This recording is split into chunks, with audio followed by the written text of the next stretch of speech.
Martha. Jeg hedder Stine.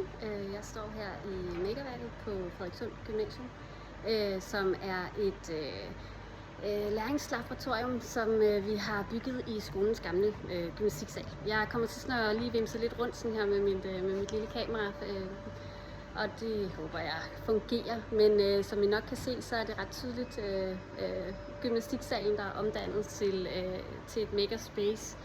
Det er et projekt, som er fondstøttet for 4 år siden af Vilumfonden, og det er Frederikssund Kommune, som har hjemtaget projektet i samarbejde med skolens uddannelsesinstitutioner og virksomheder i Frederikssund. Vi er så heldige på gymnasiet, at det ligger i vores gymnastiksal, så på den måde så føles det lidt som om det er mest vores megaværk. Men det er altså tilgængeligt for alle folkeskoler og uddannelsesinstitutioner i Frederikssund Kommune. Megaværket er som sagt et fondsprojekt, der er afsluttet, så på den måde er vi nu gået over til sådan et selvstændigt driftssted, hvor vi sammen gennem forening drifter og sørger for materialer og vedligeholdelse af stedet. Jeg kunne godt tænke mig lige først at vise jer, hvad for nogle maskiner vi egentlig har, hvordan rummet ser ud, og så vil jeg bagefter fortælle lidt om, hvordan jeg bruger rummet. Men vi har de klassiske, nu vender jeg mig lige rundt her, vi har 3D-printere, som de jo så er flest. Dem har vi stående hen langs væggen her, massevis. Vi har forskellige forskellige systemer på computerne, som er koblet op både til 3D-printerne og til vores lasercutter, der står herovre i hjørnet. Så har vi her kan I se nogle eksempler på, hvad man kan skære i træ på. Sådan en lasercutter, det skærer så meget fint og kan lave forskellige ting. Så har vi, går jeg lidt videre, så har vi sådan et kampagneværksted, kunne man kalde det, herinde, hvor vi har folieskærer, vi kan lave klistermærker, vi kan lave tekstiltryk, vi kan trykke kopper, har vi også forskellige maskiner til. Så har vi herude i det gamle omklædningsrum, kan man også se, der er dejligt lavt til loftet. Der har vi sådan et hvad skal vi sige, undervisningslokale, kunne man kalde det, hvor vi også har et køkken tilknyttet, der er herude, hvor vores HTX-elever kan brygge øl, har jeg hørt, at de blandt andet bruger det til. Så har vi sådan et breakotek, hvor vi kan, når man nu har lavet projekter og ikke skal bruge dem mere, så bliver de skilt ad, og så kan de så blive genbrugt igen. Sådan så den dimension er med. Og så har vi til sidst sådan en kreavæg, hvor at de fleste sådan helt almindelige perler og piberenser og limpistoler og sådan noget findes. Og det er også en del af sådan et sted, hvor man kan undervise eller sætte elever i gang. Godt, så det var altså lidt om, hvordan selve sådan rummet ser ud. Og ja, vi har også storformatsprintere, der kan printe plakater. Det bliver også brugt ret meget som store plakater. Og vigtigst måske næsten af alt, et lille sofa-hjørne, hvor man kan få en masse gode idéer. Godt. Så nu videre lidt til, hvordan jeg arbejder hernede i Megaværket.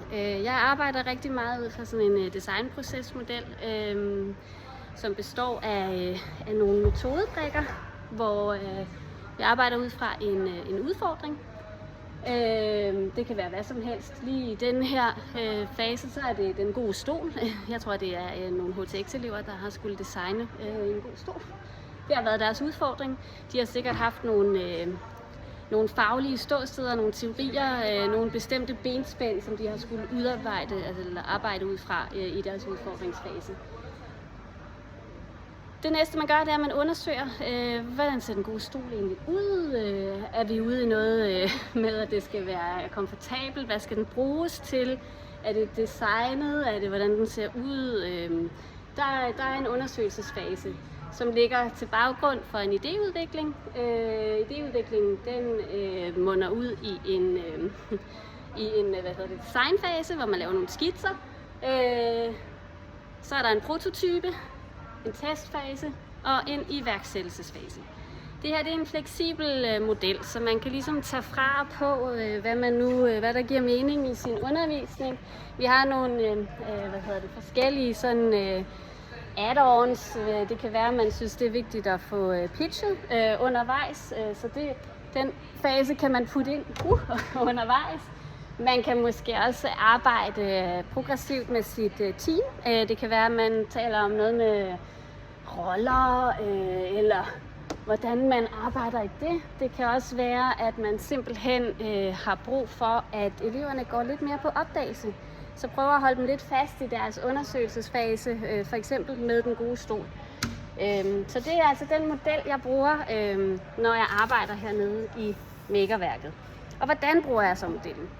Jamen, jeg bruger den faktisk i alle mine undervisningsforløb. Så jeg har sådan en benspænd for mig selv om, at i hvert forløb skal vi på den ene eller den anden måde hernede i Makerværket og arbejde. Og det kan være af længere eller kortere varighed. Samtidig er det et halvt modul, og andre gange er det sådan over flere uger, at vi er hernede. Det afhænger sådan lidt af, hvad det er, vi skal lave. Konkrete eksempler i mine 2 fag, som er filosofi og dansk. Det kunne være kampagner, er et rigtig fint eksempel i danskfaget, at sætte dem til at lave deres egne kampagner. Der hænger faktisk nogen herude i vores gamle omklædningsrum, I lige kan se, sådan så I kan få sådan et. Det er nogle danske elever, der har løst en virksomhedscase for biblioteket, hvor de skulle rebrande biblioteket og prøve at gøre det lidt mere fokuseret for unge. De har også lavet en herover med, i stedet for nye bryster, så skal man altså have gamle bøger. Og så er der sådan en spin-off på McDonald's om Loving It reklamen. Så det kunne være sådan et oplagt forløb, men der er faktisk rigtig mange. Altså jeg har dem også tit til at lave spil, klimaspil eller forskellige læringsspil. Det kan være genreforståelse. Jeg bruger det rigtig meget som et stillads for skriftlighed også, hvor at jeg prøver at lære dem igennem den her designprocesmodel, at man faktisk godt kan stoppe op i en fase og blive hængende lidt der, før man bevæger sig videre. Så det giver dem også sådan en procesforståelse, så frem for at de skal lave et endeligt produkt, så kan jeg fastholde dem. For eksempel ved at sige, nu går vi på opdagelse i teksten, eller i genren, eller i de stilistiske virkemidler. Anything i virkeligheden. Men den her visualisering eller konkretisering, det giver dem sådan ofte meget sådan læringsteoretisk, at de kan opholde sig ved det. Men vi bruger det altså ikke kun i, sådan faglig undervisning. Vi bruger det selvfølgelig også, det er jo et oplagt sted for tværfaglig vi har vores innovation i 2G. FF3 er altid bundet op hernede i Makerværket. Vi bruger det også som sådan nogle fælles aktivitetsskabende. For eksempel når de starter i 1.G, så laver de navneskilte hernede, eller når de starter i deres studieretninger, så laver de nogle brandings, sådan noget i forhold til deres klasseidentitet. Vi laver udviklingsprojekter i samarbejde med eksterne aktører. Vi laver rigtig meget casearbejde.